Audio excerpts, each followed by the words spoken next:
चिंता संतान हंतारो यत्पादाम्बुजरेणव स्वीयानां तान्निजाचार्यान् प्रणमामि मुहुर्मुहुः। यदनुग्रहतो जन्तुः सर्वदुःखातिगो भवेत् तमहं सर्वदा वन्दे श्रीमद्वल्लभनन्दनम्। अज्ञानतिमिरान्धस्य ज्ञानाञ्जनशलाकया चक्षुरुन्मीलितं येन तस्मै श्रीगुरवे नमः। नमामि हृदये शेषे लीलाक्षराब्धिशायिनं लक्ष्मीसहस्रलीलाभिः सेव्यमानं कलानिधिम्। चतुर्विश्य चतुर्विश्य चतुर्विश्यत्रिभिस्तथा षड्भिर्विराजते योऽसौ पंचदा हृदये।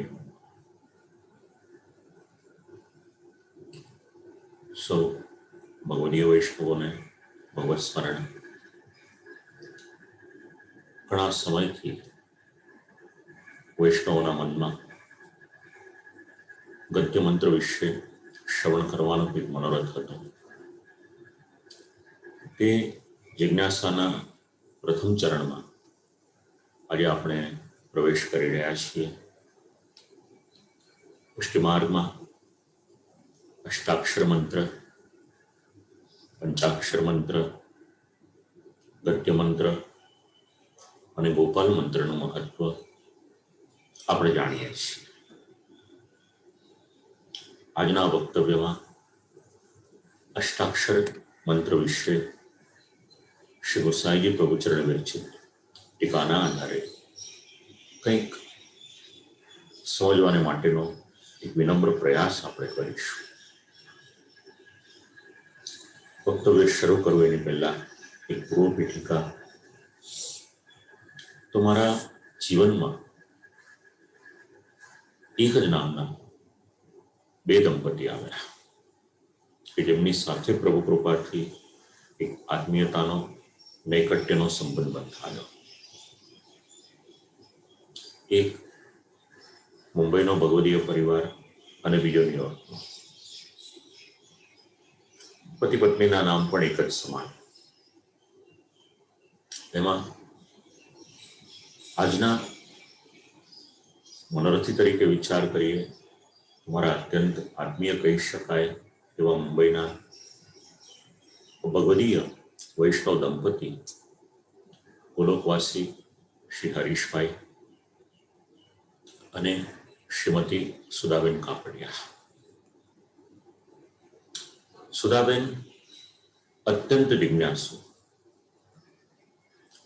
अने साथे साथे सुबोधिनी जी थी लई અને અનેક ગ્રંથોના અભ્યાસો પણ ખરા। અને હરીશભાઈ બીજા અનુભવ્યું સુધાબેનનો પડ્યો બોલ ઝીલવાને માટે તત્પર। આ દંપતી ગોલોકવાસી પૂજ્ય શ્રી કૃષ્ણશંકર શાસ્ત્રીજીના પણ અત્યંત કૃપાપાત્ર હતા। અને સુધાબેન मारा पितृचरणना अनेक वक्तव्यों અને શ્રીમદ ભાગવત કથા ને શ્રવણ પણ કરી હતી એવું કહી શકાય। કથાના ક્ષેત્રમાં મારા પિતૃચરણનો જે સુવર્ણયુગ હતો એના સાક્ષી પણ તેઓ હતા, કારણ કે તેમણે એ સમયના ઘણા બધા પ્રસંગો મને કહ્યા હતા। અને आ वैष्णव दंपति प्रभु कृपा थी मारी पर पण अत्यंत स्नेह हतो। तेमने त्या श्रीमद भागवत सप्ताहनु आयोजन तो कर्युं प्रेमपुरी आश्रम में। एने छोड़ीने अन्य पण अनेक वक्तव्यों तेमां मनोरथी तरीके तेओ रह्या। आजे जे अष्टाक्षर मंत्र विशेनुं वक्तव्य छे तेमां गोलोकवासी श्री हरीशभाई कापड़ियानी 5મી पुण्य स्मृति में 5મી पुण्यतिथि आयोजन करवामां आव्युं छे। प्रश्न थाय आपणा मन में कि अष्टाक्षर मंत्र शेना माटे? એક કારણ જે મને સમજાયું છે, શ્રી હરીશભાઈ સતત અષ્ટાક્ષર મંત્રનું અનુસંધાન રાખતા હતા. હરિસ્મરણ સતત કરે અને અષ્ટાક્ષર મંત્ર એનું સતત સ્મરણ કરે. અને એટલા જ માટે પરિવારના સદસ્યોના મનમાં એક વિનમ્ર ભાવાંજલિના સ્વરૂપે આજનું આયોજન કરવાનો વિચાર આવ્યો અને એ આયોજન આજે સાકાર થઈ ગયું છે. તો શ્રી હરીશભાઈ કાપડિયાના પરિવારના પ્રત્યેક સદસ્યો તરફથી આપ સર્વેને ભગવત સ્મરણ કરું છું. સાથે સાથે એ એક વાત છે, આજે ગુરુ પૂર્ણિમાનો પવિત્રતમ દિવસ ઉદ્યાન તિથિ ગણીએ અને આજના દિવસે મારા માતૃચરણનો 80મો જન્મદિવસ. એમના મનમાં પણ કંઈક હતું કે આજે મારી વાણી પવિત્ર થાય, બધા વૈષ્ણવો એનો લાભ લે.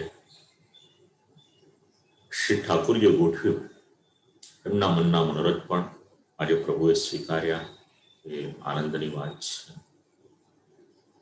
આજના દિવસે ઉદ્યાન તિથિ ગણીએ, ગુરુ પૂર્ણિમાના અવસરે જેમની પાસેથી અગાધ જ્ઞાનની પ્રાપ્તિ થઈ, સ્વલ્પમતિ પ્રમાણે જે પણ મને સમજણ પડી એ જ્ઞાન પ્રદાતા મારા પિતૃચરણ ગોલોકવાસી પૂજ્ય શ્રી નિરંજન શાસ્ત્રીજી અને મારા ગુરુજી ગોલોકવાસી પૂજ્ય શ્રી પ્રદ્યુમ્ન શાસ્ત્રીજીના ચરણોમાં પણ સદૈન્ય દંડવત પ્રણામ કરું છું. આરંભ કરીએ હવે આપણે શ્રી ગોસાઈજી પ્રભુચરણ વિરચિત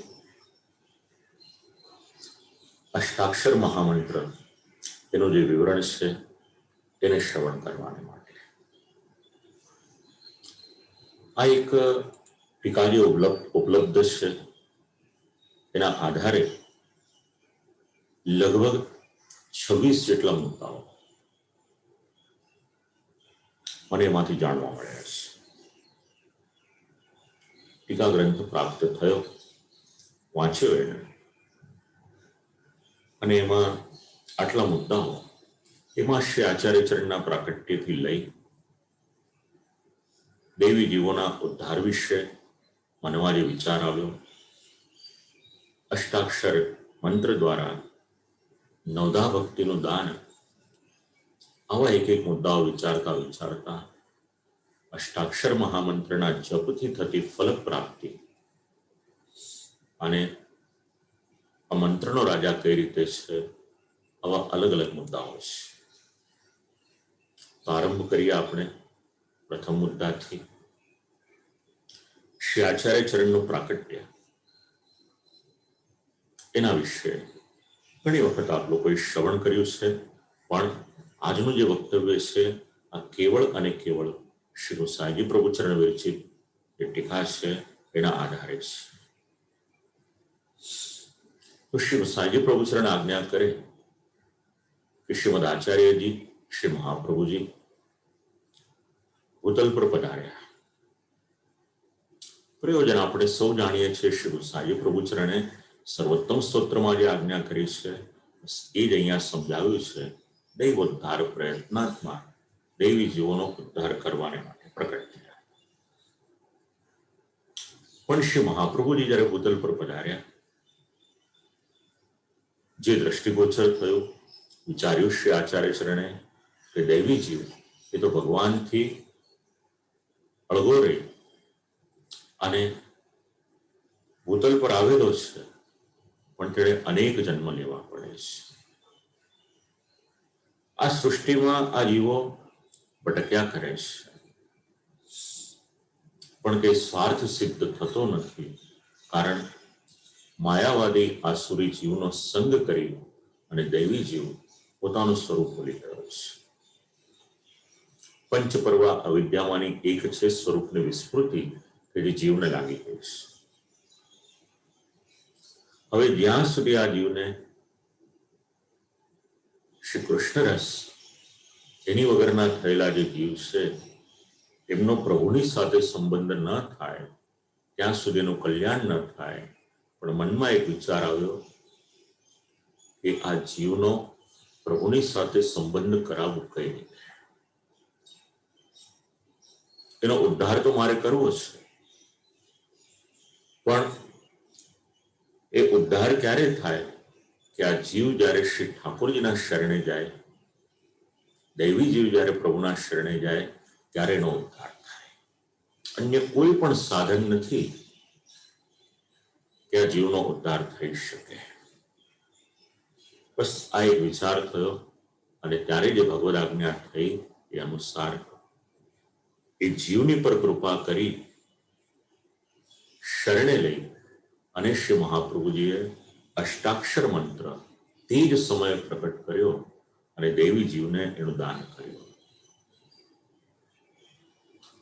આપે અષ્ટાક્ષર મંત્રમાં નિજ દેવી જીવના ઉપર ઘણી બધી કૃપા શ્રી મહાપ્રભુજીએ કરી છે.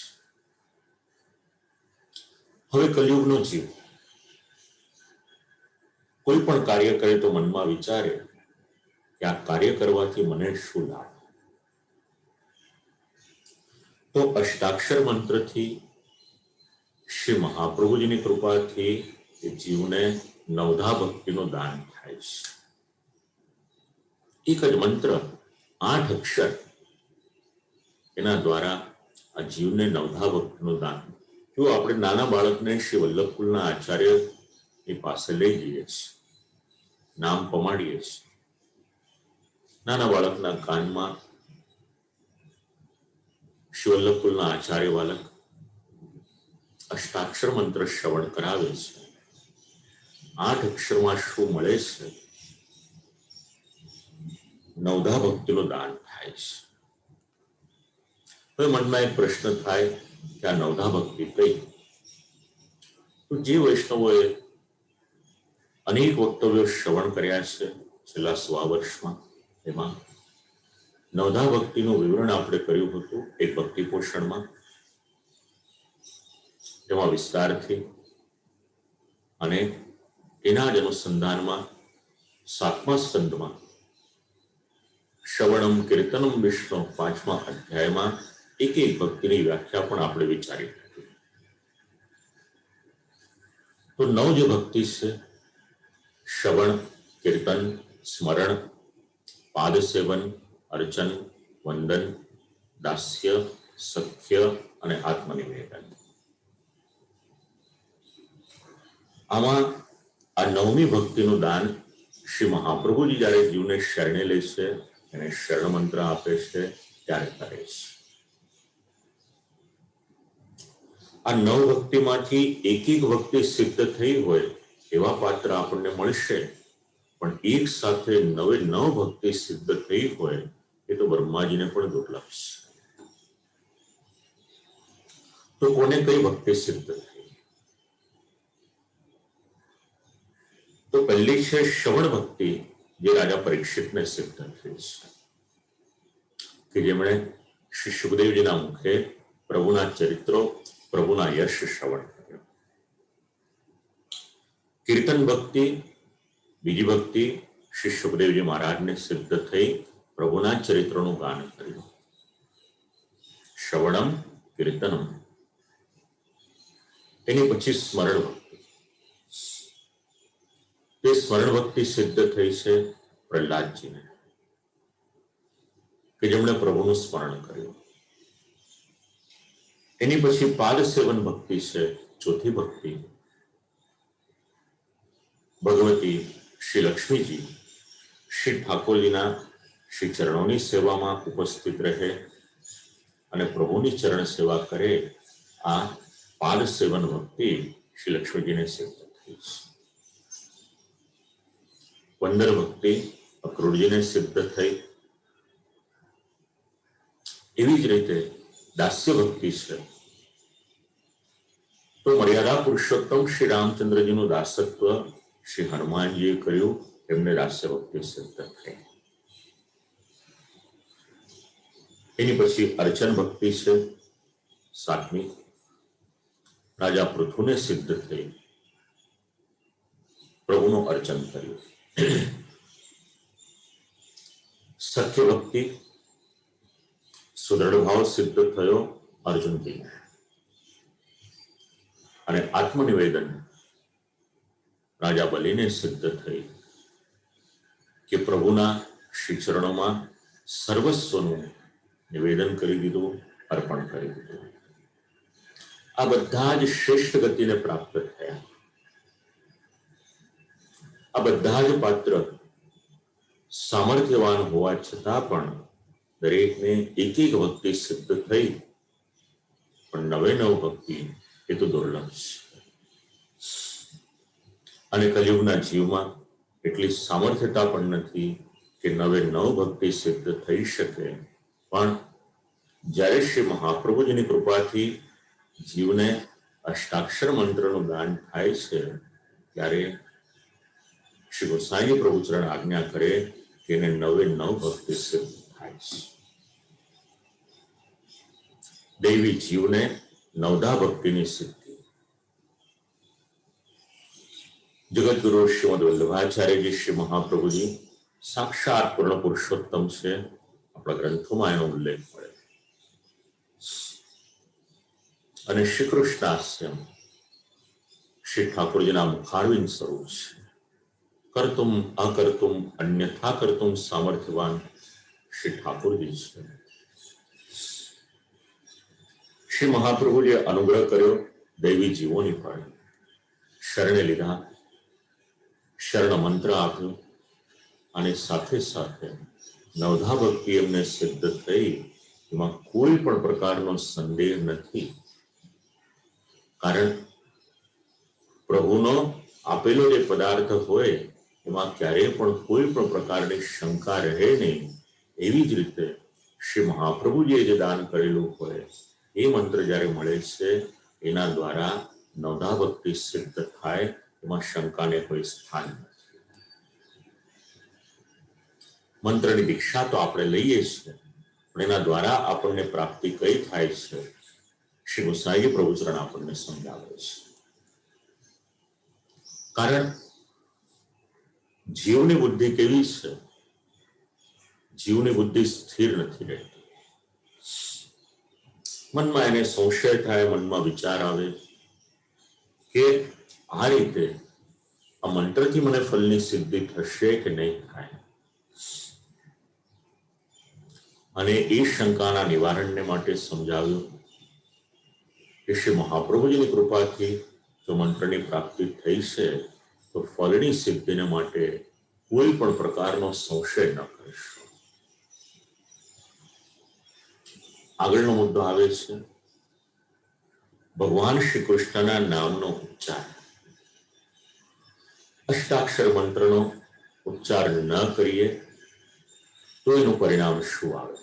ઉચ્ચારના લાભ તો છેલ્લો વિચાર કરીશું. પહેલા યદિ કોઈ જીવ પ્રભુના નામનો ઉચ્ચાર નથી કરતો, અષ્ટાક્ષર મંત્રનો ઉચ્ચાર નથી કરતો, તો એનું પરિણામ શું આવે? ટીકામાં એના માટેના 13 પગથિયા સમજાવ્યા છે. એમાં અષ્ટાક્ષરના વિસ્મરણથી, વિષયાસક્તિથી લઈ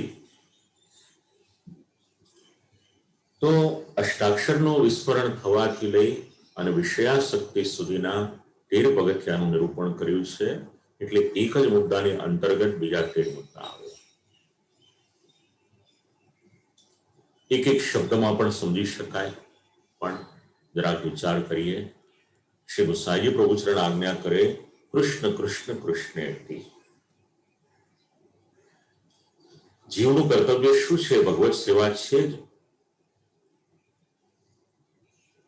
પણ જ્યારે શ્રી ઠાકોરજીની સન્મુખમાં નથી ત્યારે પ્રભુનું નામ માટે તો અજામિલ ચરિત્રના આરંભમાં આપણે ઘણો વિચાર કર્યો છે.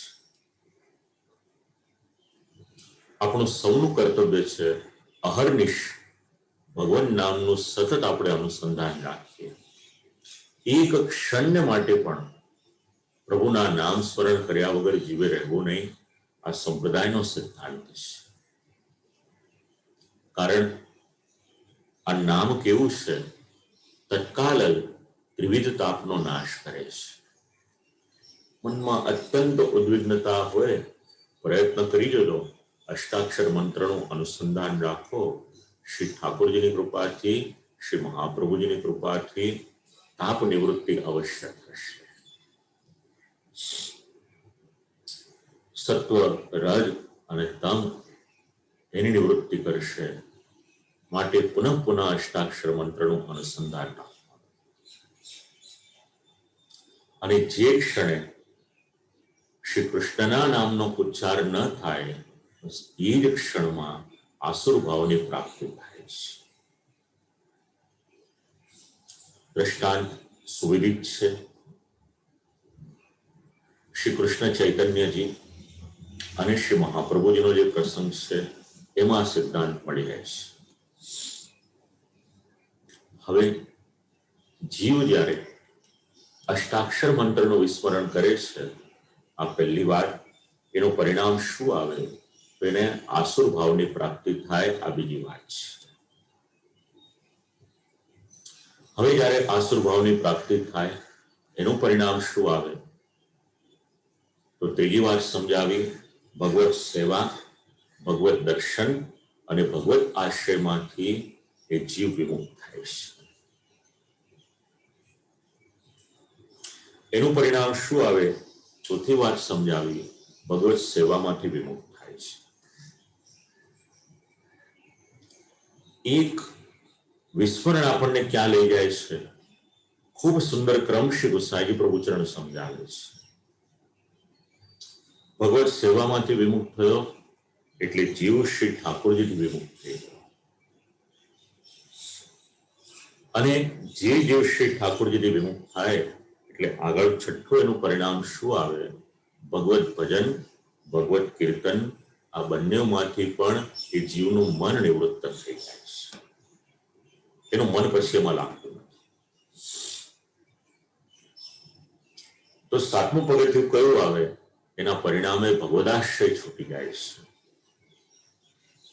શ્રી મહાપ્રભુ જે આજ્ઞા કરે, ભગવદાશ્રય છોડવો નહીં, પણ અષ્ટાક્ષરનું વિસ્મરણ કરે, એના પરિણામે ભગવદાશ્રય છૂટી જાય. એનું પરિણામ શું આવે? તો આઠમા પગથિયે ઉપરથી નીચે ઉતરે છે. આમાં નીચેથી ઉપર નથી જતો. એ જીવ કેવળ અને કેવળ લૌકિક થઈ જાય છે. એનાથી પાછું એક પગથિયું નીચું આવે, નવમા પગથિયે, ત્યારે એના ચિત્તમાં આસુરી આવેશ આવે, ઉદ્વેગ આવે છે. હવે આસુરી આવેગ અને ઉદ્વેગ આવે, એનું શું પરિણામ આવે? તો દસમું પગથિયું હજી નીચે ઉતરે છે. અનેક પ્રતિબંધ એને નડે છે, આવે છે. એનાથી આગળ 11મા ક્રમમાં એ જીવ, દેહ, ઇન્દ્રિય, મન આ બધું પરવશ થઈ જાય છે. જે ભગવદ વશતા હતી, હવે પરવશતા આવી ગઈ. એનાથી આગળ હજી એક પગથિયું નીચે ઉતરે છે. 12મા પગથિયે જ્યારે આવે છે, ત્યારે એ જીવમાં વિષયોનો આવેશ થાય છે. અને હવે અંતિમ પગથિયે આવે, 13મા પગથિયે, જ્યારે એ જીવ વિષયમાં તત્પર થઈ જાય છે, ત્યારે એના પ્રત્યેક ધર્મનો નાશ થાય છે. એટલે અષ્ટાક્ષર મંત્રના વિસ્મરણથી લઈ અને પ્રત્યેક ધર્મના નાશ વિના આ એક એક પગથિયાની એની અધોગતિ શ્રી ગુસાઈજી પ્રભુચરણ સમજાવે છે.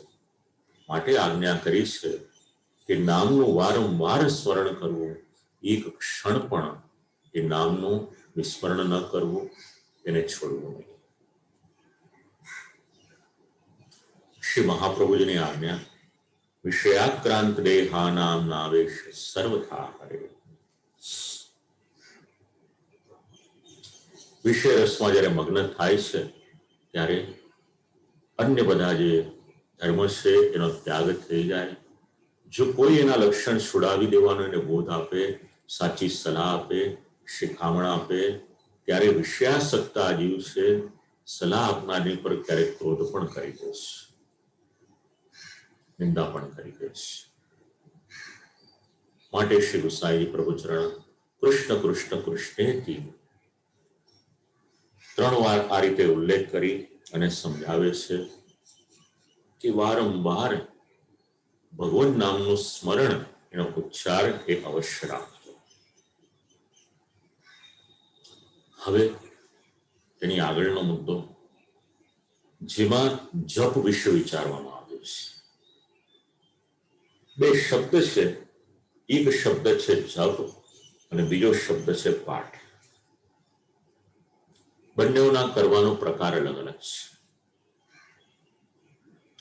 અને જપ વિશે પણ 3 પ્રકાર છે. બધાને સંભળાય એ પ્રમાણે કરવાનો પ્રકાર, હોઠ ફફડે એ પ્રકાર, અને અત્યંત શાંત જેમાં હોઠ પણ ન ફફડે, મનમાં ને મનમાં સ્મરણ ચાલતું હોય, આવા 3 પ્રકાર છે. તો સદા આ નામનો જપ કરવાનો સદા શબ્દ છે. જેમ કૃષ્ણ સેવા સદા કાર્ય, જેમ કાયમને માટે જીવનું કર્તવ્ય છે ભગવત સેવા કરવાની, બસ અહીંયા આગળ પણ સદા. એટલે સર્વકાલ વિશે, સૂતા બેસતા જાગતા, કાર્ય કરતા ઉઠતા, માર્ગમાં અતિક્રમણ કરતા, ચાલતા ચાલતા, ટ્રાવેલિંગ કરતા કરતા, રાત્રિ હોય કે દિવસ હોય, ઘડી ઘડી, પળ પળ, એક એક ક્ષણને વિશે. અને એનાથી આગળ શબ્દો લખ્યા છે ટીકામાં, પવિત્રતામાં, અને પછી શબ્દ લખ્યો છે અપવિત્રતામાં પણ. જીવે ક્યારેય પણ ભગવાન નામનો ઉચ્ચાર કરવાનું ભૂલવાનું નહીં. આ શ્રી સાંઈજી પ્રભુચરણ આપણને સમજાવે છે.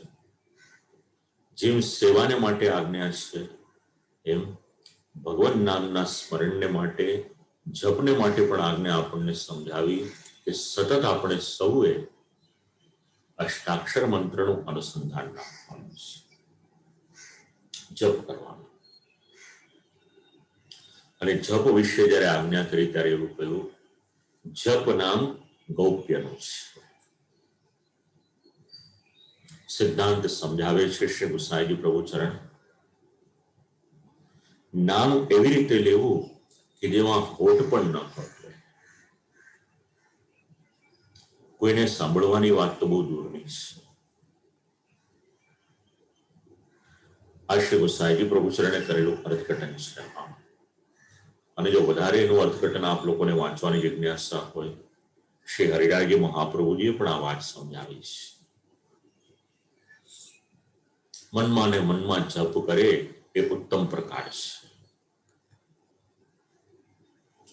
તો પ્રશ્ન એક થાય મનમાં કે અષ્ટાક્ષર મંત્રનો જપ શેના માટે? એવું તો શું છે આ મંત્રમાં? તો મંત્રનું મહાત્મ્ય સમજાવ્યું કે 4 વેદ જે આપણા સંસ્કૃતિના પાયા સમાન છે, 4 વેદનો જે પરમ રહસ્ય છે, એ પરમ રહસ્યનું જે તત્વ છે, એ અષ્ટાક્ષર મંત્રમાં શ્રી મહાપ્રભુજીએ સમજાવ્યું છે. અને સાથે સાથે 18 પુરાણનો સાર આપણને શ્રીમદ ભાગવતમાં મળે, તો શ્રીમદ ભાગવતનો સાર પણ યદિ કંઈક છે, એ પરમ રહસ્ય પદાર્થ યદિ કંઈક છે, એ તત્વ અગર કોઈક છે, તો અષ્ટાક્ષર મંત્ર છે. માટે એનો જપ કરવાને માટે આજ્ઞા આપી છે. બીજી વાત, જેમ વેદ અને શ્રીમદ ભાગવતનો પરમ ગૂઢ રહસ્ય પદાર્થ અષ્ટાક્ષર મંત્ર છે, એવી જ રીતે બીજો પણ મુદ્દો સમજાવ્યો છે. શ્રી સ્વામિનીજીનો પરમ રહસ્ય ગૂઢ ભાવાત્મક સ્વરૂપાત્મક પરમ રહસ્ય પદાર્થ यदि कोई છે, તો એ પણ અષ્ટાક્ષર મંત્ર છે. એટલે વેદ અને શ્રીમદ ભાગવત એની સાથે જે પ્રમાણે સંબંધ છે, એ જ પ્રમાણે શ્રી સ્વામિનીજીની સાથે પણ સંબંધ છે. અને એનાથી આગળ હજી સ્પષ્ટીકરણ કર્યું કે શ્રીમદ આચાર્યજી શ્રી મહાપ્રભુજીનો પણ પરમ રહસ્ય પદાર્થ યદિ કોઈ છે એ પણ અષ્ટાક્ષર મંત્ર છે. પ્રત્યેક ગ્રંથનો સાર અને પરમ રહસ્ય આ જે તત્વ છે, જે પદાર્થ છે, એ મહાઅલૌકિક એવો અષ્ટાક્ષર મંત્ર છે. અવશ્ય ગોસાઈજી પ્રવચન આજ્ઞા કરે છે. હવે મનમાં આપણને એક પ્રશ્ન આવે કે અષ્ટાક્ષર મંત્રનો જપ તો કરીએ, પણ એમાં અમુક જ દિવસે કરવો, અમુક જ સંખ્યામાં કરવો, આવા કોઈ નિયમ ખરા કે નહીં? કારણ કે ઘણી વખત વૈષ્ણવ કરતા હોય છે એ પ્રમાણે શ્રી અમનાષ્ટકમના 9 પાઠ કરે, સર્વોત્તમ સ્તોત્રના 35 પાઠ કરે. પ્રયોજન શું હશે એ તો કરનારને ખબર, કારણ કે ટીકાકાર તો કોઈ એવી આજ્ઞા કરતા નથી કે તમે 35 પાઠ કરો. પણ જે ભાવ હશે જેમના હૃદયમાં, આપણે એની ચર્ચા ન કરીએ. આપણે તો અષ્ટાક્ષર મંત્ર વિશે વિચારીએ કે એમાં કોઈ સંખ્યાની, કોઈ દિવસની, એવો કોઈ નિયમ ખરો કે નહીં? ત્યારે શ્રી ગુસાઈજી પ્રભુચરણે આજ્ઞા કરી, સદા સર્વદા પરમ તત્વ જાણી અને સર્વકાલ વિશે આ નામનો અષ્ટાક્ષર મંત્રનો જપ કરવાનો. એમાં એવો કોઈ નિયમ નથી કે અમુક જ સમયે કરો, અમુક કાળમાં કરો કે અમુક સંખ્યામાં કરો, કે એવું પણ નથી કે આટલા દિવસ સુધી જ કરવાનું. 1 મહિના કરો, 2 મહિના કરો, 1 વર્ષ કરો, કોઈ એવો નિયમ નથી. 1 માળા કરો, 10 માળા કરો, એવો પણ કોઈ નિયમ નથી. જે દિવસથી સમજણ પડી બસ એ દિવસથી શરૂ કરી અહર્નિશ જપ કરવાનો. પણ જપમાં એક વાત ધ્યાન રાખવાની, જપમાં શ્રદ્ધા હોવી જોઈએ અને ચિત્ત સ્વસ્થ હોવું જોઈએ. યજ્ઞ ચિત્તો હતો જપાહા. જો ચિત્તમાં વ્યગ્રતા હોય, 10 વસ્તુ આપણા મગજમાં હોય અને આપણે વિચારીએ કે લાવો કરીએ, એની નિવૃત્તિને માટે કરીએ, બરાબર છે. પણ જપ કરતા કરતા પાછું ચિત્ત 10 જગ્યાએ પરિભ્રમણ કરે, એનો અર્થ નથી. શ્રી સાંઈ પ્રભુચરણ તો આજ્ઞા કરે, જ્યાં સુધી જીવનનો શ્વાસ છે એટલે અંતિમ ઘડી સુધી અષ્ટાક્ષરનું અનુસંધાન જીવનમાં છોડશો નહીં. પતિવ્રતા સ્ત્રી હોય, પોતાનો દાસ ધર્મ જે પ્રમાણે આજીવન નિભાવે, બસ એ જ ભાવે આપણે સૌ પણ આપણા પતિ અગર કોઈ છે તો શ્રી ઠાકોરજી છે. પતિ જાણી અને મંત્રનું અનુસંધાન રાખવાનું, મંત્રનો જપ કરવાનો. અને જે ક્ષણે જપ છોડી દે તો જે પ્રમાણે પતિવ્રતા સ્ત્રીના ધર્મનો નાશ થાય, બસ એ જ પ્રમાણે જે ભગવદીય વૈષ્ણવ હોય એના પણ ધર્મ એ છૂટી જાય અને આસુરાવેશ આવે. એટલા માટે શ્રી ગુસાઈજી પ્રભુચરણ આજ્ઞા કરે છે, સદા સર્વદા કાયમને માટેનો જપ કરજો. દિવસના પણ નિયમ નથી, કાળના પણ નિયમ નથી, સંખ્યાના પણ નિયમ નથી. આગળનો મુદ્દો વિચારીએ. 9મો મુદ્દો આપણને સમજાવે છે. હવે કલયુગનો જીવ છે, પાછો એના મનમાં વિચાર આવે કે અષ્ટાક્ષર મંત્રનો જપ કરીશું તો લાભ શું થશે? What is the purpose of chanting અષ્ટાક્ષર મંત્ર? What we will get? શું મળશે? આમ તો આપણે ત્યાં કંઈ પણ મેળવવાને માટે કરવાનું નથી. પ્રભુ પ્રત્યર્થે કરીએ છીએ, આત્મધર્મ સમજીને કરીએ છીએ. એ છતાં પણ જ્યારે જીવ શ્રી કૃષ્ણ નામ જપ કરે છે ત્યારે જીવને લાભ શું થાય છે? શ્રી ગુસાઈજી પ્રભુચરણ આજ્ઞા કરે કે જીવને આનંદનો અનુભવ થાય છે, દર્શનનો લાભ મળે છે, પ્રભુની લીલાનો અનુભવ થાય છે.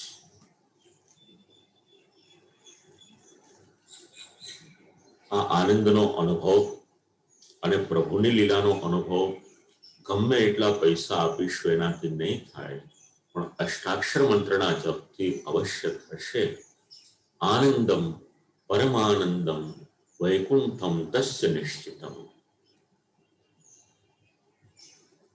જે જીવ અષ્ટાક્ષરનો ઉચ્ચાર કરે એને આનંદની અનુભૂતિ થાય. સર્વાંગ એટલે એના રોમ રોમમાં, એના શરીરમાં, એના દેહમાં એક દિવ્ય આનંદની અનુભૂતિ થાય. આખા શરીરને વિશે આનંદ ઉપજે, કારણ શ્રી ઠાકોરજીનું જે સંયોગાત્મક સ્વરૂપ છે એ સ્વરૂપનો અનુભવ અષ્ટાક્ષર મંત્રનો જપ કરનારને થાય છે. શ્રદ્ધાથી કરજો. અને આ વાક્યનું પ્રમાણ જોઈતું હોય વાર્તા પ્રસંગ વાંચો, ચાચા હરિવંશનો પ્રસંગ વાંચો. રોમ રોમમાં જાણે અષ્ટાક્ષરનો ઉચ્ચાર થતો હોય એનું પ્રમાણ આપણને મળશે ત્યાંથી. અને ભગવાન સિવાય આ જીવને આનંદ આપનાર બીજું કંઈ નથી કે કોઈ નથી. બીજો આનંદ મળશે, વિષય આનંદ મળશે, બ્રહ્માનંદ મળશે, પણ ભજનાનંદ યદી ક્યાંકથી મળશે આપણને તો એ તો પ્રભુની કૃપા થશે ત્યારે મળશે.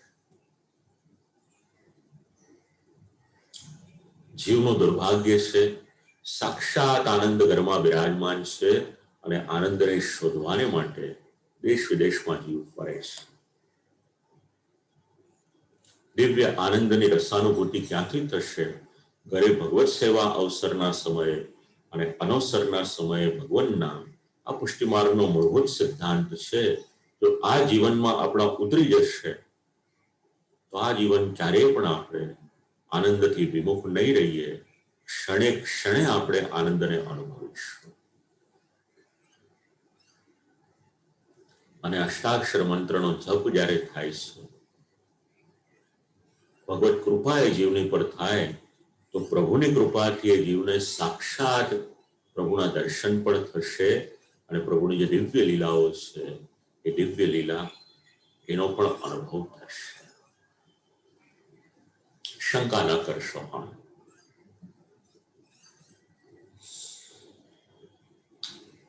સાથે સાથે વ્રજમાં એની સ્થિતિ પણ થઈ શકે અને ત્યાં આગળ વૈકુંઠમ તસ્ય નિશ્ચિતમ.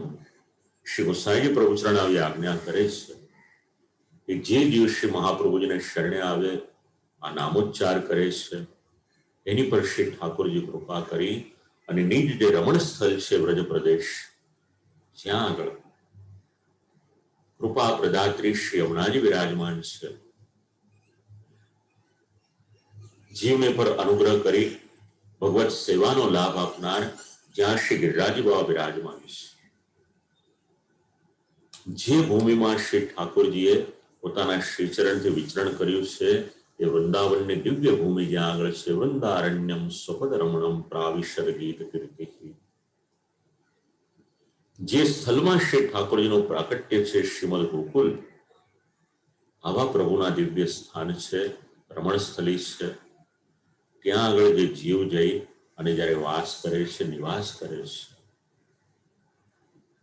અને યદિ અષ્ટાક્ષર મંત્રનું એને અનુસંધાન છે ત્યારે સદા સર્વદા અહર્નિશ શ્રી ઠાકોરજીની અનેક લીલાના દર્શન કરી અને અનુભવ થાય છે. આનું પ્રમાણ જોઈતું હોય વાર્તા પ્રસંગ વાંચજો. આપો આ શ્રી મહાપ્રભુજીની કૃપા છે કે વૈકુંઠ સંબંધી જે પદાર્થો છે, વ્રજની ભૂમિ કોઈ લૌકિક ભૂમિ નથી. શ્રીમદ ગોકુલ હોય, શ્રી યમુનાજી હોય, શ્રી વૃંદાવનની ભૂમિ હોય કે શ્રી ગિરિરાજ ગોવર્ધન, આ તો દિવ્ય સ્થળ છે. અને માટે શ્રી ગોસાઈજી પ્રભુચરણ આજ્ઞા કરે છે વૈકુંઠમ તસ્ય નિશ્ચિતમ. વિચાર કરો, એક મંત્ર એનો ઉચ્ચાર જ્યારે આપણે કરીએ છીએ આપણને તો ખ્યાલ પણ નથી કે કે આપણને અલૌકિકતામાં કેટલું કેટલું મળી રહ્યું છે. માટે જ અષ્ટપ્રહરને માટે એનું અનુસંધાન રાખવાનું. એનાથી આગળ શ્રી ગોસાઈ પ્રભુચરણ એવી આજ્ઞા કરે કે જે જીવ અષ્ટાક્ષર મંત્રનો જપ કરે એને કાળનો ભય રહેતો નથી. અત્યારના ઘણો ભય વિશ્વના લોકોને છે, કાળનો ભય છે. કારણ કે પરિસ્થિતિ એવી આવી છે, કાળ એવો આવ્યો છે. પણ ક્યારેક એવું બને છે કેવળ એક જ વાક્ય હોય, એ એક વાક્ય પણ આપણા માટે ઉપકારક સાબિત થઈ શકે છે. બસ એવું જ એક વાક્ય શ્રી ગોસાઈજી પ્રભુચરણ અહીંયા આગળ આજ્ઞા કરે છે કે જે જીવ અષ્ટાક્ષર મંત્રનો જપ કરે છે એને કોઈ પણ પ્રકારે કાળનો ભય નથી રહેતો. હવે આપણા મનમાં વિચાર આવે કે કાળનો ભય કેમ ન રહે? તો સમજાવ્યું કે ભગવાન જ આ કાળ વગેરેના નિયામક છે. અને જીવ જ્યારે શ્રી મહાપ્રભુજીને શરણે આવ્યો છે, પ્રભુની સાથે સંબંધ બંધાયો છે, તો પછી એને કાળનો ભય રહેતો નથી. કારણ જે દૈવી જીવો છે એ શ્રી ઠાકોરજીને અત્યંત પ્રિય છે. અને પ્રભુને જે જીવ પ્રિય હોય એની પછી કાળ શું મુશ્કેલી આપી શકે? એનાથી આગળ એક લાભ એ પણ સમજાવે છે, અષ્ટાક્ષર મહામંત્ર એનો જે જપ કરે, એનું અનુસંધાન રાખે, સ્મરણ કરે, એના જીવનમાં રહેલા મહાપાતક એને નિવૃત્ત કરનાર છે. ભસ્મી ભવતિ વૈ તસ્ય હત્યાદિકમ તથા. કેટલાક પાપ છે અને કેટલાક મહાપાપ છે. અહીંયા સામાન્ય પાપોનો ઉલ્લેખ નથી.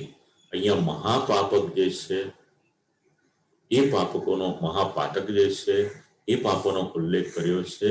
એ રીતે બ્રહ્મ હત્યા, શાસ્ત્ર કહે છે બ્રહ્મ હત્યા ન કરવી, શાસ્ત્ર કહે છે ગૌ હત્યા ન કરવી, શાસ્ત્ર કહે છે બાળ હત્યા ન કરવી, શાસ્ત્ર કહે છે સ્ત્રી હત્યા ન કરવી, અને સાથે સાથે આત્મહત્યા પણ ના કરવી. આવું જે કરે છે આ મહાપાતક છે, મોટા મોટા બાધક પણ છે. અને આ મહાપાપમાં જેની ગણતરી કરવામાં આવી છે, જાણી જોઈને તો કોઈ કરે નહીં, પણ અજાણતા પણ કોઈનાથી થઈ ગયું હોય એ જીવ પણ જો અષ્ટાક્ષર મંત્રનો જપ જપે છે, શ્રી ગોસાઈ પ્રભુચરણ આજ્ઞા કરે છે, એના આવા મહાનમાં મહાન પાપ હોય એ પણ ભસ્મ થઈ જાય છે.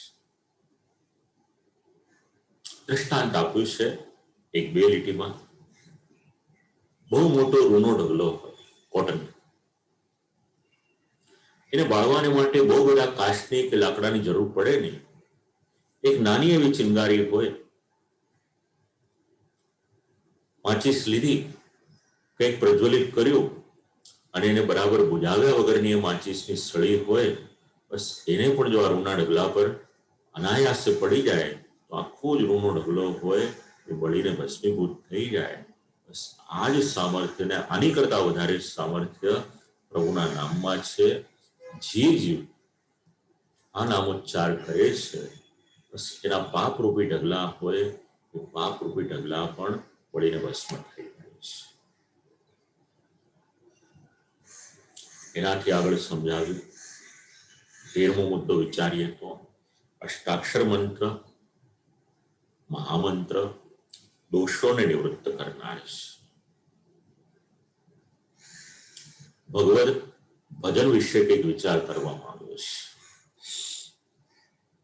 આપણે માનીએ કે ન માનીએ, પણ આપણા સૌમાં કોઈક ને કોઈક પ્રકારના અનેક દોષો તો રહેલા છે. ક્યારેક વાણીથી દોષ થાય, ક્યારેક મનથી દોષ થાય, ક્યારેક કાયાથી દોષ થાય. અનેક જન્મ થયા આપણા,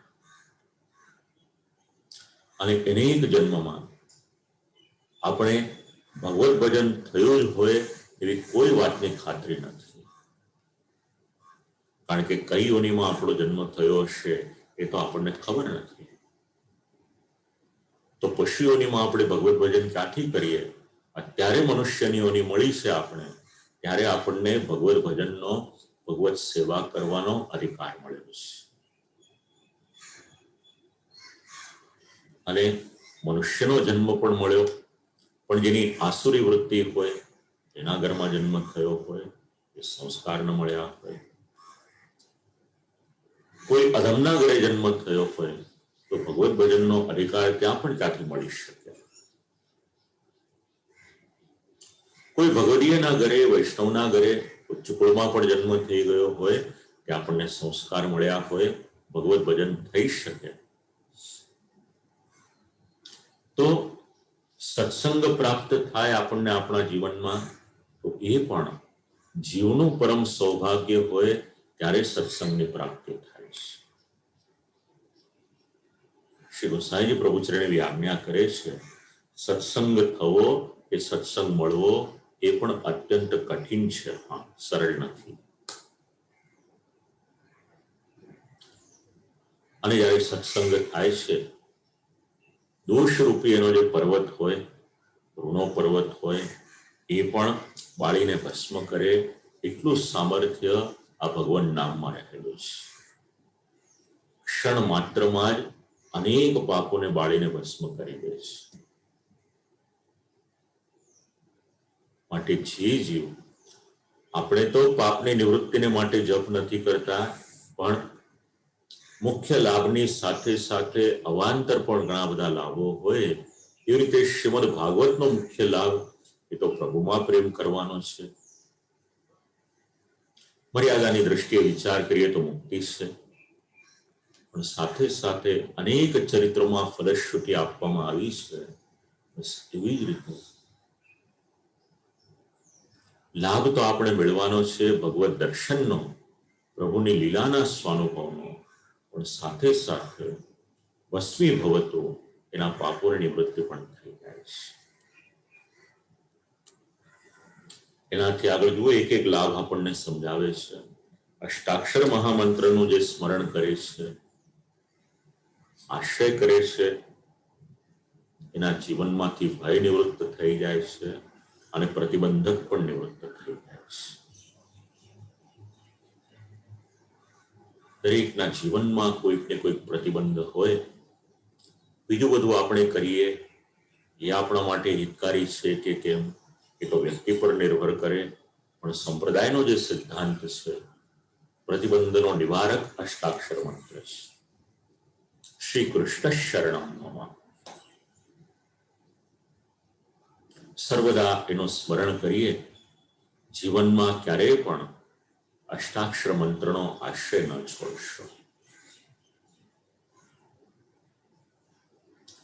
અષ્ટાક્ષર જપે નિત્યમ તમ દૃષ્ટ્વા યમ સંકલ્પેત. સર્વકાળમાં જે અષ્ટાક્ષર મંત્રનો જપ કરી રાખો, સુવા બેસવામાં, ઘરનું કામ કરતા કરતા, વેપારમાં, ધંધામાં, રોજગારમાં, ન થઈ શકે એવું નથી. સબકોન્શિયસ માઇન્ડમાં સતત એનું અનુસંધાન રાખીએ. જો વેપાર ધંધો કરતા કરતા પણ આપણા મનમાં, મનોમસ્તિષ્કમાં અષ્ટાક્ષર મંત્ર હશે, જીવનમાં ક્યારેય પણ કોઈ પણ ખોટું કાર્ય શ્રી ઠાકોરજી નહીં કરાવે. આશ્રય છોડશો નહીં. પ્રત્યેક પ્રકારના પાપની જે પ્રમાણે નિવૃત્તિ કરે છે, એ જ પ્રમાણે પ્રત્યેક પ્રકારના ભયની નિવૃત્તિ પણ કરે છે. અને સાથે સાથે જીવનમાં રહેલા જેટલા પ્રતિબંધો છે, એ પ્રતિબંધો પણ દૂર કરે છે. પ્રતિબંધ દૂર થાય કોના? પ્રતિક્ષણ અષ્ટાક્ષર મંત્રનું અનુસંધાન રાખે એના. અને શ્રી ગોસાઈજી પ્રભુચરણ તો આગળ પણ સમજાવે છે કે સાક્ષાત યમરાજ પણ એના મનમાં ભયની ઉત્પત્તિ નથી કરી શકતો. આવા સમર્થ વૈષ્ણવો પણ હતા, હા, આપણે ત્યાં. કે જે સાક્ષાત યમરાજ આવે એને પણ પાછા મોકલી દે કે અત્યારે મારી પાસે સમય નથી. આપણું થોડું વાંચવાનું ઘટ્યું, રીડિંગ ઘટ્યું, એટલે આપણા મનમાં અનેક પ્રશ્ન થાય. પણ સંપ્રદાયના ગ્રંથો વાંચવામાં 84 વૈષ્ણવોના વાર્તા પ્રસંગ એ તો બેઝિક છે. અષ્ટમાર્ગીય સિદ્ધાંતો આપણને સમજાવે છે. એની પછીના મુદ્દામાં આપણને સૌને અષ્ટાક્ષર મંત્રનો આટલું મહાત્મ્ય સમજાવનાર શ્રી ગોસાઈજી પ્રવચનમાં કયા કયા ગુણો હતા એનું નિરૂપણ કરે છે.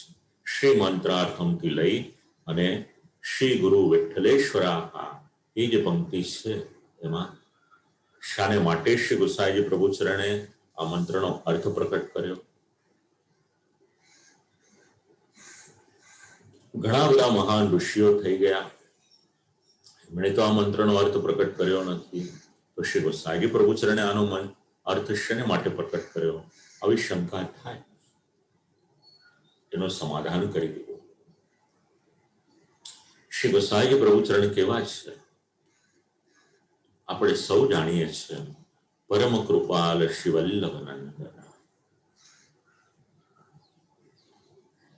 કેવા છે શ્રી ગોસાઈજી પ્રભુચરણ. શ્રી ગોસાઈજી પ્રભુચરણ પરમ નિષ્કામ છે. મંત્રનો અર્થ સમજાવવામાં કોઈ પણ પ્રકારની કામના, કોઈ પણ પ્રકારની અન્ય ઈચ્છા નથી રહી.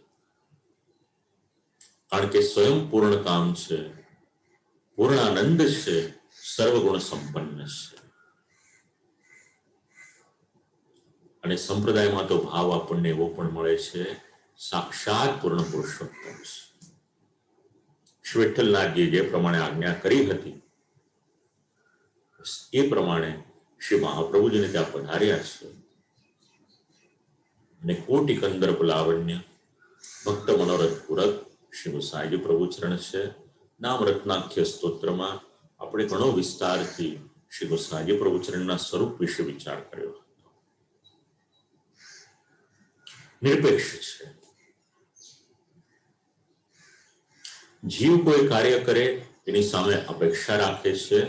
પણ શ્રી ગોસાઈજી પ્રભુચરણ હોય, શ્રી મહાપ્રભુજી હોય કે શ્રી ઠાકોરજી હોય, ક્યારેય પણ કોઈની પણ પાસેથી કોઈ પણ પ્રકારની અપેક્ષા નથી રાખતા. આ નિરપેક્ષતાનો ધર્મ શ્રી ગોસાઈજી પ્રભુચરણમાં પણ રહેલો છે. તો હવે મંત્રનો અર્થ પ્રકટ કરવાને માટેના ચારેક કારણ એનું નિરૂપણ મળે છે.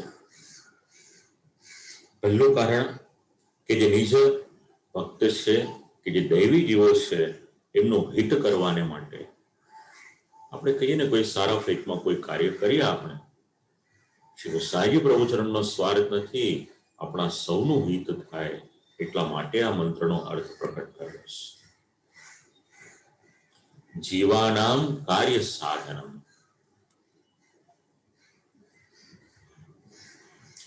સ્વાર્થથી કાર્ય કરે એ મનુષ્યની વૃત્તિ, અને નિસ્વાર્થ ભાવથી વિશ્વના કલ્યાણને માટે કાર્ય કરે એ આપણા આચાર્યો અને આપણા શ્રી ઠાકોર. તો જે દૈવી જીવો છે એમનું હિત કરવાને માટે આ મંત્રને પ્રકટ કર્યો. એનાથી આગળ આપણે આપણું હિત કરવું હોય તો આપણે ઘણો બધો પરિશ્રમ કરવો પડે. કેટલા ગ્રંથો વાંચીએ, એમાંથી આપણે અર્થઘટન કાઢીએ, પછી બી આપણે સમજી શકીએ કે કેમ. માટે શ્રી ગોસાઈજી પ્રભુચરણે કૃપા કરી. શ્રી ગુરુ વિઠ્ઠલેશ્વરા છે ને, કે જીવને શ્રમ ન કરવો પડે અને તરત જ એને પરમ ફલની પ્રાપ્તિ થઈ જાય. એક સામાન્ય ફળ પણ આપણે જોઈતું હોય તો બી વાવવામાં આવે, જલ રેડવામાં આવે, એને પોષણ મળે અને કદાચ એ બીજ ફલીભૂત થાય તો જે પ્રમાણેનું ફળ મહિના 2 મહિનાથી લઈને વર્ષ સુધી પ્રતીક્ષા કરવી પડે, એક લૌકિક ફળ મેળવવાને માટે પણ પ્રતીક્ષા કરવી પડે. આ તો અલૌકિક ફળ છે. કેટલો પરિશ્રમ આપણે કરવો પડે અને પછી પણ એ પ્રાપ્ત થાય કે ન થાય. માટે શ્રી ગુસાઈજી પ્રભુ ચરણે આપણી પર કૃપા કરી અને આપણે પરિશ્રમ ન કરવો પડે અને તત્કાલ ફલની પ્રાપ્તિ થાય એટલા માટે અષ્ટાક્ષર મંત્રનું અર્થઘટન આપણને સમજાવ્યું છે. એનાથી આગળ ત્રીજી વાત સમજાવી, શિષ્ય ગમે એટલો અજ્ઞાની હોય તો પણ ગુરુ કેવા હોય એ શિષ્યનો અપરાધ પોતાના મનમાં ન લાવે, પોતાના શિષ્યનો ઉદ્ધાર જ વિચારે. શ્રી ગુસાઈજી પ્રભુ ચરણ પણ શ્રી ગુરુ વિઠ્ઠલેશ્વરા હાથ થઈ અને જીવને કૃતાર્થ કરવાને માટે આ મંત્ર પ્રકટ કર્યું છે. અને ચોથું પ્રયોજન, આપે આપની પ્રભુતાની સામે જોઈ અને જીવની પર અનુગ્રહ કર્યો છે. કોઈ વ્યક્તિ આપે કઈ રીતે લેનારની યોગ્યતા જોઈને આપે એની કરતા પોતાનામાં સામર્થ્ય હોય એ પ્રમાણે આપે. શ્રી ગુસાઈજી પ્રભુ ચરણ સ્વયં પોતાની પ્રભુતા વિચારી અને આ જીવને આ મંત્રનું અર્થઘટન સમજાવી રહ્યા છે. માટે જ જપ કરતા કરતા કોઈ પણ પ્રકારે કોઈ પણ પ્રકારનો મનમાં સંશય ન કરશો. હવે આગળ વિચાર આવે કોઈના મનમાં કે અષ્ટાક્ષર મંત્રનું મૂળ કયું છે? કેટલી બારીકાઈથી એક એક મુદ્દા સમજાવ્યા છે.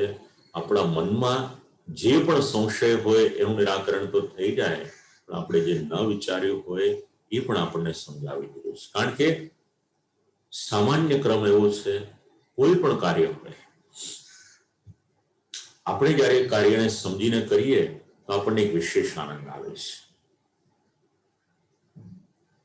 કોઈ જગ્યાએ આપણે ફરવાને માટે જવાનું હોય તો પણ આપણે બધું રિસર્ચ કરીને જઈએ છીએ કે આપણે આપણી એક એક મિનિટનો ઉપયોગ કરી શકીએ. તો હવે અષ્ટાક્ષર મંત્રનું મૂળ શું, અથવા તો અષ્ટાક્ષર મંત્રની પરંપરા આપણને ક્યાંથી મળી શકે? શ્રી ગુસાઈજી અહીંયા આગળ સમજાવે છે.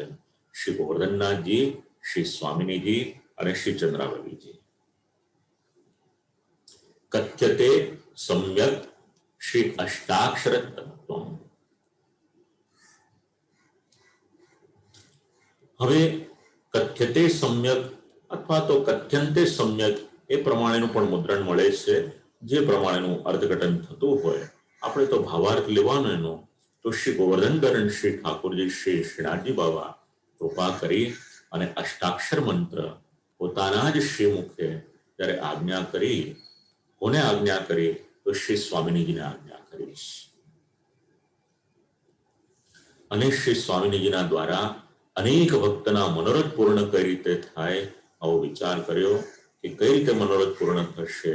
તો જીવ જ્યારે શરણે આવશે ત્યારે ભક્તના મનોરથ એ પરિપૂર્ણ થશે. અને લીલા રસના જે અધિપતિ છે, ભોગતા, કરતા અને દાતા શ્રી સ્વામિનીજી, હવે શ્રી ઠાકોરજીએ કૃપા કરી છે શ્રી સ્વામિનીજી પર. કારણ શ્રી ગુસાઈજી પ્રભુ ચરણે એવી આજ્ઞા કરે છે કે જ્યાં સુધી શ્રી સ્વામિનીજીની કૃપા ન હોય ત્યાં સુધી જીવને કોઈ પણ પ્રકારના રસની પ્રાપ્તિ થતી નથી.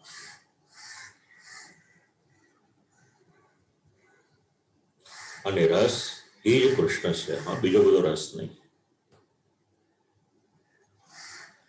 માટે શ્રી ગોવર્ધનનાથજી શ્રી ઠાકોરજી વિચાર કર્યો કે મારે તો ભક્તના મનોરથ પરિપૂર્ણ કરવા છે અને શ્રી સ્વામિનીજીની કૃપા કટાક્ષ વગર એ સંભવ નથી. ત્યારે શ્રી ઠાકોરજી આજ્ઞા કરી છે અષ્ટાક્ષર મંત્રની શ્રી સ્વામિનીજી કે પુષ્ટિમાર્ગના અધિપતિ તો આપ છો. રમણ સામગ્રી અધિક કરવાને માટે હવે આ જે જીવ છે એના માટે સદા જીવાત્મક સૃષ્ટિ આપે પ્રકટ કરવાની અને એને શરણ મંત્ર આપવાનો છે, એ પણ આપે આપવાનો છે. કારણ કે આપે આપેલું જે મંત્રરૂપ દાન હશે, આ ફલ હશે, એ તરત જ એને ફલિત થશે. કારણ આ લીલાના અધિપતિ યદિ કોઈક છે તો આપ છો. અને આપના દ્વારા જ્યારે એ જીવની પર કૃપા કરી અને મંત્ર આપવામાં આવશે ત્યારે જીવનો પણ દાસભાવ હશે. દાસભાવ આપની કૃપાથી સિદ્ધ થશે. શ્રી ઠાકોરજી આજ્ઞા કરી કે આ સેવા સંબંધી વસ્તુની સિદ્ધિ પણ આપની કૃપાથી થશે. કારણ મંત્રની એક મર્યાદા હોય. ગુરુ પૂર્ણિમા છે ને, પરંપરા છે આખી ગુરુ પરંપરા. પુષ્ટિમાં પણ વિચારી શકાય અને મર્યાદામાં પણ વિચારી શકાય. તો મંત્રને માટેનો પણ નિયમ છે, જ્યાં સુધી ગુરુમુખ ન થાય ત્યાં સુધી એ ફલીભૂત ન થાય. એટલે તો મંત્રો તો હવે ગ્રંથોમાં છપાયેલા છે જ ને, પણ એ છતાં પણ દીક્ષા સ્વરૂપે જ્યારે લેવામાં આવે છે ત્યારે એ મંત્ર ફલીભૂત થાય છે. માટે શ્રી ઠાકોરજીએ આજ્ઞા કરી શ્રી સ્વામિનીજીને કે આ પરમ રસરૂપી જે મંત્ર છે એના ઉપદેષ્ટા, એના ગુરુ એ તો આપ છો. અને લીલા સંબંધી સૃષ્ટિને શરણે લઈ આપ શરણ મંત્રનો ઉપદેશ આપ કરો અને એના દ્વારા સર્વ લીલા સૃષ્ટિના તે જીવોનો અધિકાર સિદ્ધ થશે, આવી આજ્ઞા કરી છે. અને પછી જ્યારે એ જીવનો સેવામાં અંગીકાર થશે, સ્વીકાર થશે, તો એને પણ અધિકારની પ્રાપ્તિ પણ થશે અને એની ફલસિદ્ધિ પણ થશે. આમ શ્રી ગોવર્ધનનાથજીએ આજ્ઞા શ્રી સ્વામિનીજીને કરી અને પછી શ્રી સ્વામિનીજી દ્વારા શ્રી ચંદ્રાવલીજીનું પ્રાકટ્ય થયું અને અષ્ટાક્ષર મંત્રના દાનનો જે ક્રમ હતો એ ક્રમ આગળ ચાલે છે. શ્રી ચંદ્રાવલીજીનું પ્રાકટ્ય થયું. વિનંતી કરી કે હું તો આપને શરણે છું, મારા માટે શ્રી આજ્ઞા છે. અને એ સમયે શ્રી સ્વામિનીજીએ શ્રી કૃષ્ણ શરણમ મમ આ અષ્ટાક્ષર મંત્રનું દાન શ્રી ચંદ્રાવલીજીને કર્યું છે. સાથે સાથે શ્રી ચંદ્રાવલીજીને આજ્ઞા પણ કરી છે કે પરમ સુંદર નિર્વિકાર એવી સૃષ્ટિને આપ પ્રકટ કરો અને જે લીલા સામગ્રી છે એ સામગ્રીને પણ પ્રકટ કરી અને લીલા સૃષ્ટિને આ અષ્ટાક્ષર મંત્રનો ઉપદેશ કરો. અને જ્યારે ઉપદેશ થશે ત્યારે આ સેવા યોગ્ય સૃષ્ટિ થશે. આ પ્રમાણે આજ્ઞા કરી છે. અને શ્રી સ્વામિનીજી રૂપ સાક્ષાત શ્રી મહાપ્રભુજી છે. આ પણ આપણે ત્યાં સિદ્ધાંત છે. હવે શ્રી મહાપ્રભુજીનું સ્વરૂપ અને શ્રી મહાપ્રભુજીના પ્રાકટ્યનું પ્રયોજન, આમાં બ્રાહ્મણ વેશ શ્રી મહાપ્રભુજીનો આપણને લાગે એ રીતે શ્રી ઠાકોરજી પધાર્યા, લોકોને લાગે કે મનુષ્ય દેહ ધારણ કર્યો છે. પછી શ્રી મહાપ્રભુજી પધાર્યા, બધાને લાગે કે આ બ્રાહ્મણ વેશ પરિધાન કરેલો છે. પણ એનું કારણ શું છે? તો જે પ્રમાણે પ્રભુના પ્રાકટ્યમાં સેવકોની વિનંતી હતી, ગૌમાતા પૃથ્વી ગૌમાતાનું સ્વરૂપ લઈને પધારે છે, બ્રહ્માજીને વિનંતી કરે છે. બસ એ જ પ્રમાણે ક્યારેક કંસ હોય છે, શિશુપાલ હોય છે, રાસંદ હોય છે, આ બધા રાક્ષસો હોય છે.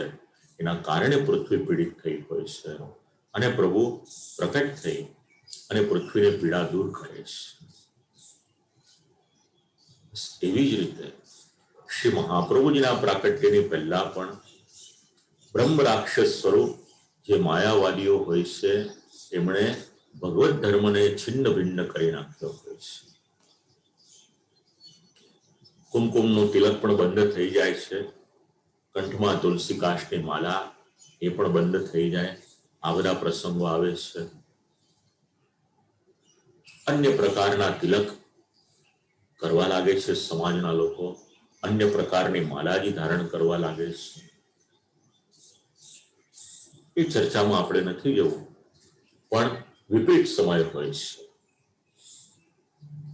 બસ તો જે પ્રમાણે ધરતી વિનંતી કરે છે બ્રહ્માજીને, બસ એ જ પ્રમાણે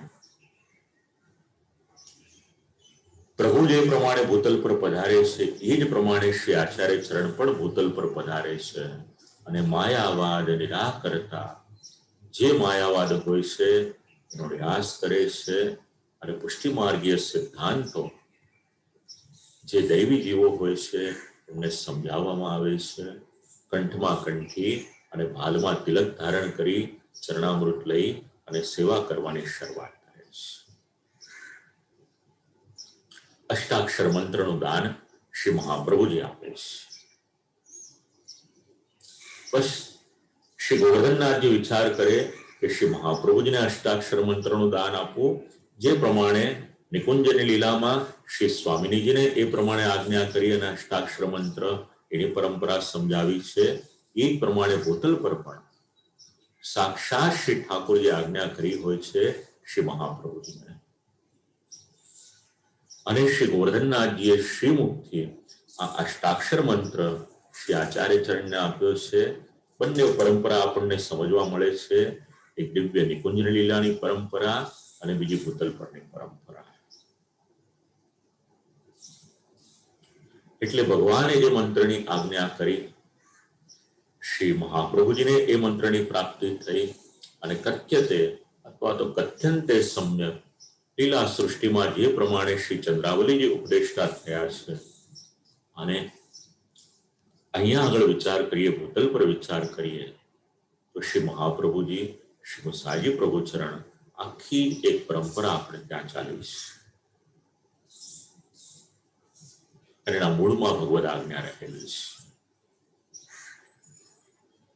હવે અંતિમ ચરણનો વિચાર કરીએ આપણે. ત્રણેક મુદ્દાઓ વિચારવાના છે.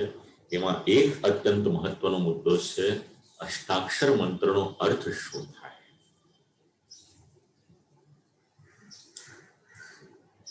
તો ટીકામાં પણ અનુસંધાન આપ્યું છે, અને સાથે સાથે ખૂબ સુંદર રીતે એની સમજણ નિત્ય લીલાસ્થ પૂજ્યપાદ ગોસ્વામી 108 શ્રી ચંદ્રગોપાલજી મહારાજશ્રીએ પોતાનો એક ગ્રંથ બ્રહ્મ સંબંધ અને આત્મનિવેદન, એમાં એનું વિવરણ કર્યું છે. ખૂબ જ સંક્ષિપ્તમાં પણ સરળ અર્થમાં સમજાઈ જાય એવું એક એક અક્ષરનું અર્થઘટન કર્યું છે. તો આપણે એનો આધાર લઈ અને 8 અક્ષર અષ્ટાક્ષર એક એક વાક્ય જે સમજાવ્યા છે એ જરા સ્વસ્થતાથી જાણી લઈએ. કારણ કે અર્થ સહિત મંત્રનો જપ કરીશું તો એક વિશેષ આનંદ અનુભવાશે. બોલીએ તો છીએ આપણે શ્રી કૃષ્ણ શરણમ. તો અષ્ટાક્ષર મંત્ર એ શરણનો પ્રતિપાદક છે. હવે જયારે આપણે શ્રી બોલીએ છીએ તો શ્રીનું અર્થઘટન કઈ રીતનું છે. તો શ્રી એનો ઉચ્ચાર જ્યારે કરવામાં આવે છે ત્યારે સર્વ સૌભાગ્યની પ્રાપ્તિ થાય છે. લૌકિક સૌભાગ્ય વિચારવું કે અલૌકિક, તો લૌકિક અને અલૌકિક આ બંને સંપત્તિની પ્રાપ્તિ જીવને કઈ રીતે થાય છે. શ્રીના ઉચ્ચારણ એને આમ બી સમજી શકાય. શ્રીનો અર્થ સંપત્તિ પણ થઈ શકે છે, શ્રીનો અર્થ લક્ષ્મી પણ થઈ શકે છે, અને શ્રીનો અર્થ સૌભાગ્યની પ્રાપ્તિ. લૌકિક અલૌકિક જે પણ આપણને પ્રાપ્ત થાય છે આ શ્રીના કારણે થાય છે. એની પછી ક્રૂ. હવે આપણા મનમાં વિચાર આવે કે આ પાપ નિવૃત્તિ વગેરે નિરૂપણ શેને માટે આવ્યું, એનું સમાધાન અહીંયા મળી જશે. જ્યારે ક્રૂ અક્ષરનો ઉચ્ચાર આપણે કરીએ છીએ ત્યારે આપણા સર્વ પાપોની નિવૃત્તિ થાય છે. જે હમણાં મહાપાપ વિચાર્યા એની સાથે સાથે ગૌણ પાપો પણ જે હોય છે, કોઈ બીજું પ્રાયશ્ચિત્ત કરીએ કે ન કરીએ, ભગવાન નામથી વધારે બીજું પ્રાયશ્ચિત્ત કયું હોઈ શકે.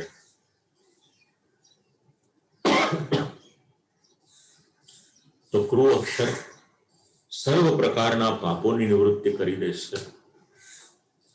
એની પછી આપણે સ્ના બોલીએ છીએ. જો બોલતી વખતે ધ્યાન રાખજો, હા, શ્રી કૃષ્ણ બોલજો. કૃષ્ણ, કૃષ્ણ ઇત્યાદિનો ઉલ્લેખ નથી ગ્રંથમાં. ગ્રંથમાં શબ્દ લખ્યો છે કૃષ્ણ. પછી અંગ્રેજી ભાષામાં જ્યારે એનો સ્પેલિંગ થયો એટલે અંગ્રેજી ગ્રામર પ્રમાણે કૃષ્ણનું KRI લખ્યું અને બધાએ કૃષ્ણ ઉચ્ચાર કરવાની શરૂઆત કરી. પણ કૃષ્ણ અલગ છે અને કૃષ્ણ અલગ છે. કૃષ્ણનો અર્થ તો શું થતો હશે ખબર નહીં, પણ સોશિયલ મીડિયા પર કૃષ્ણને બદલે ક્યારેક કૃષ્ણા પણ વંચાય છે. આપણા મનમાં આવે એ પ્રમાણે ઉચ્ચાર કરીએ, એની કરતા શાસ્ત્ર મુજબ ઉચ્ચાર કરીએ એ વધારે શ્રેયસ્કર છે. કારણ કે મંત્રમાં ઉચ્ચાર શુદ્ધિનું ખૂબ મહત્વ છે.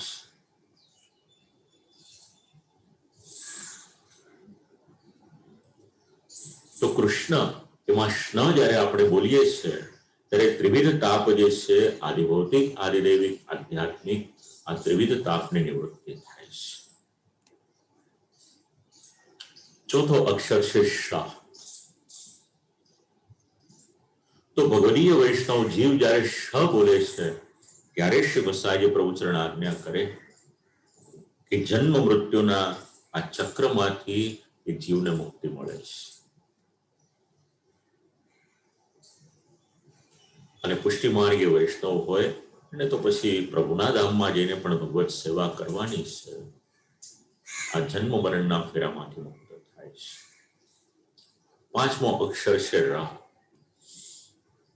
રનો ઉચ્ચાર જ્યારે કરે છે ત્યારે ભગવાનની જે દિવ્ય અલૌકિક લીલા છે એ દિવ્ય અલૌકિક લીલાનું પણ એને જ્ઞાન થાય છે અને ગુરુના સ્વરૂપનું, ગુરુચરણના સ્વરૂપનું પણ એને મહાત્મ્ય જ્ઞાન થાય છે. એક એક અક્ષરમાં કેટલું સામર્થ્ય છે.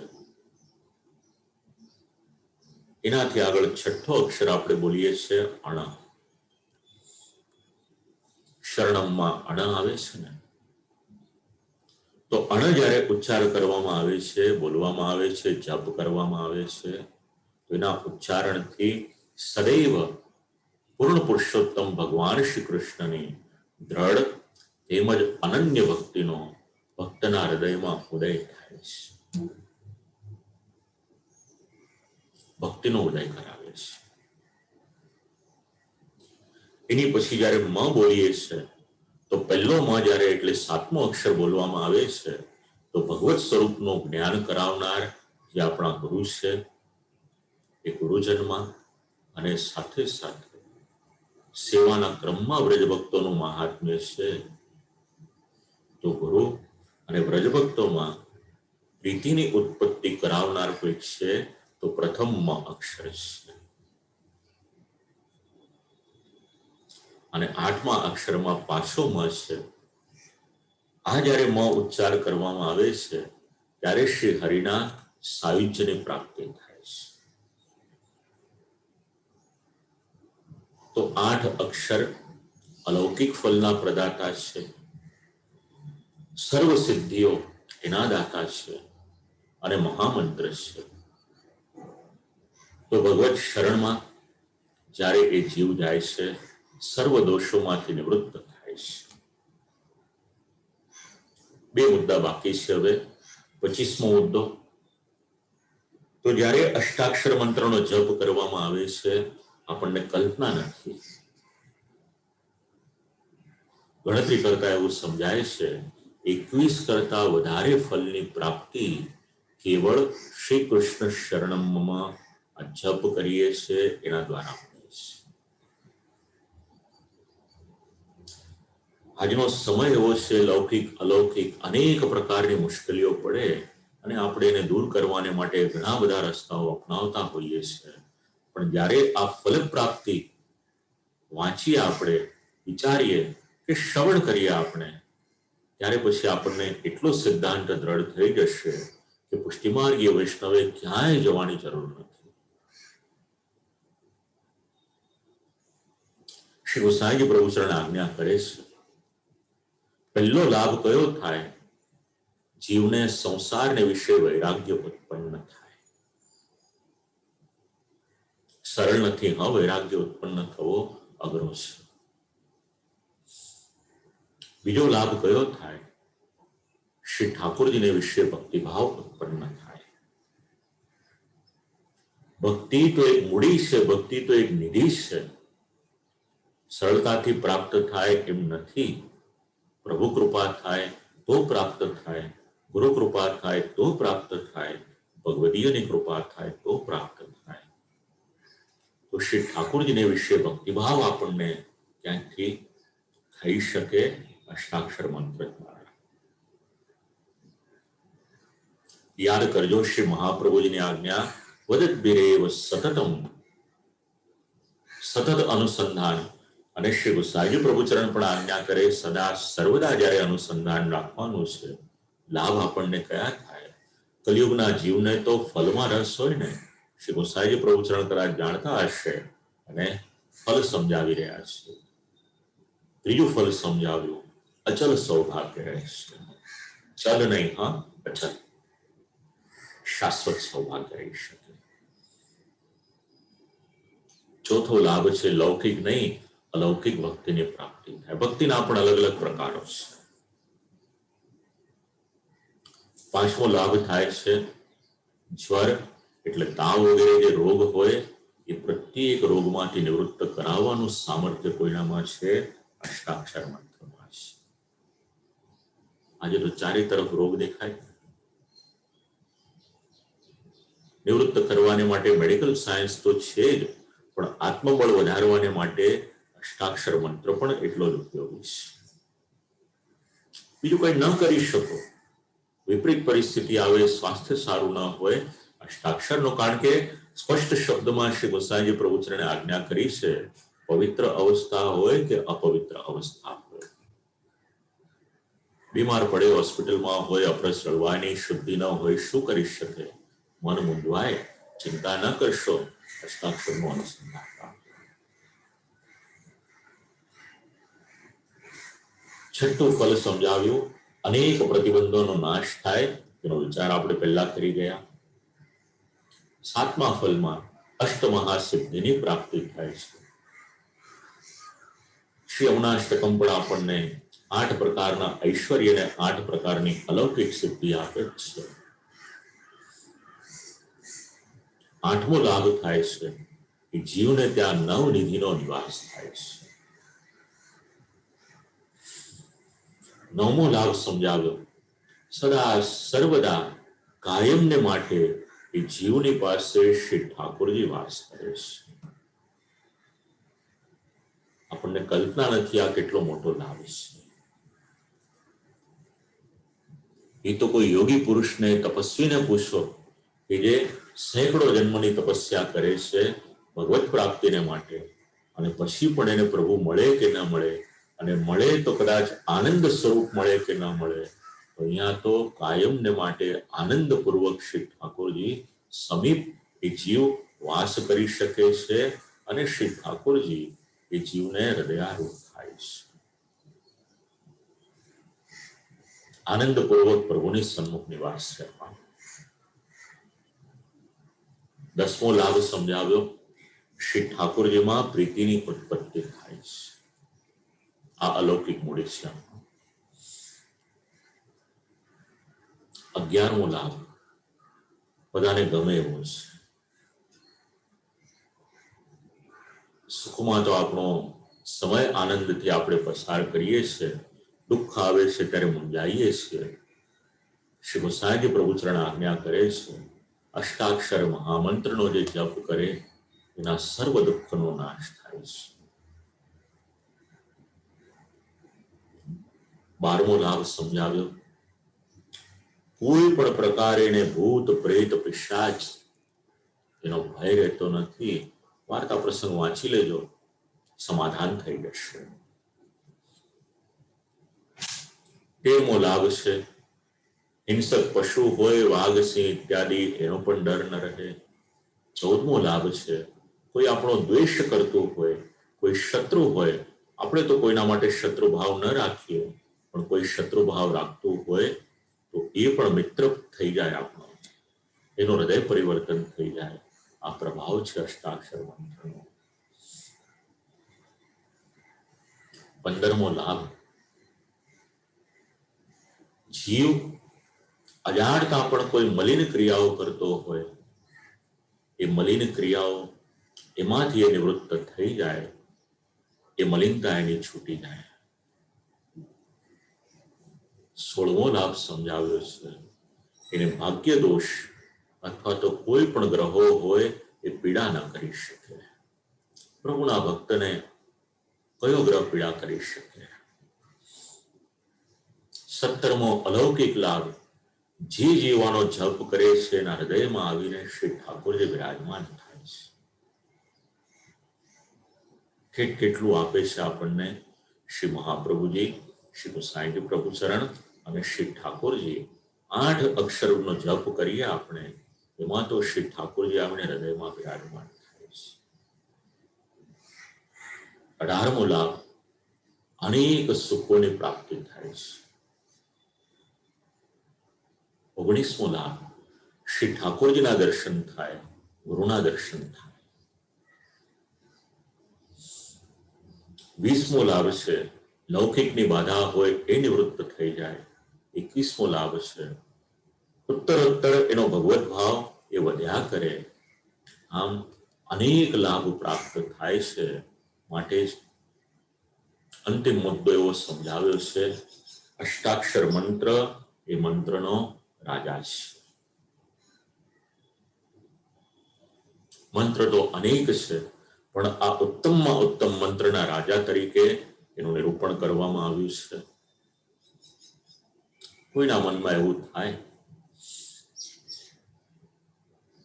કે કૃષ્ણના નામનું મહાત્મ્ય છે એ તો બીજા પણ અનેક સ્થાનમાં છે, પણ અહીંયા આગળ જે મહાત્મ્ય છે, સાક્ષાત ભગવાને પોતાના શ્રીમુખથી કહ્યું, અને ભગવાન પછી શ્રી મહાપ્રભુજી, શ્રી ગુસાઈજી પ્રભુ ચરણ, આમ આખી અષ્ટાક્ષર મંત્રની પરંપરા છે. જપ કરજો, એક વાત ધ્યાનમાં રાખજો, શ્રદ્ધાપૂર્વક કરજો, ભક્તિપૂર્વક કરજો, ભાવપૂર્વક કરજો, સ્નેહપૂર્વક કરજો, મહાત્મ્ય જ્ઞાનને ધ્યાન રાખીને કરજો, વિશ્વાસપૂર્વક કરજો, દીનતાપૂર્વક કરજો, આશ્રય ભાવ રાખીને કરજો. આવી રીતે અષ્ટાક્ષર મંત્રનો જપ આપણે કરીશું તો અવશ્ય આપણને ફલીભૂત થશે. વધારે તો ઘણો વિસ્તાર થઈ શકે. વાર્તા પ્રસંગના સંદર્ભ લઈએ, શ્રી હરિરાયજી મહાપ્રભુજીના વચનનું અનુસંધાન લઈએ, હરિરાય વાંગમુક્તાવલી હોય કે પછી શિક્ષાપત્ર હોય, નવરત્ન ગ્રંથનો સંદર્ભ લઈએ, તો આ બધા સંદર્ભ જ્યારે આપણે લઈએ ત્યારે હજી ઘણું બધું આપણે આના વિશે વિચારી શકાય. પરંતુ મૂળ ટીકાના આધારે જેટલી પણ મિનિટને માટે, સમયને માટે શ્રી ઠાકોરજી બોલાવ્યું, ભગવદીય વૈષ્ણવના સંસ્મરણમાં આ એક ઉત્તમ પ્રકારના સત્સંગનું આયોજન એમના પરિવારના દ્વારા થયું. પરિવારના સદસ્યોને પણ સસ્નેહ શુભાશીર્વાદ, અને આપ સૌ ભગવદીય વૈષ્ણવો જિજ્ઞાસા વૃત્તિથી આટલા સમયથી આ સત્સંગ એને શ્રવણ કરો છો, લગભગ છેલ્લા 16 મહિનાથી. શ્રી ઠાકોરજીની કૃપા સૌની પર રહે અને અષ્ટાક્ષર મંત્ર, મહામંત્ર, મંત્રનો રાજા સૌને ફલીભૂત થાય. આટલી વિજ્ઞપ્તિ શ્રી ઠાકોરજીના યુગલ શ્રી ચરણોમાં કરી અને મનોરથી પરિવાર વતીથી આપ સૌ વૈષ્ણવો ભગવત સ્મરણ કરી પ્રભુએ જે પણ કંઈક બોલાવ્યું, શ્રી ઠાકોરજીની જ વાણી શ્રી ઠાકોરજીના યુગલ શ્રી ચરણોમાં સમર્પિત કરી આજના આ સત્રમાંથી આપણે સૌ વિરામ લઈએ.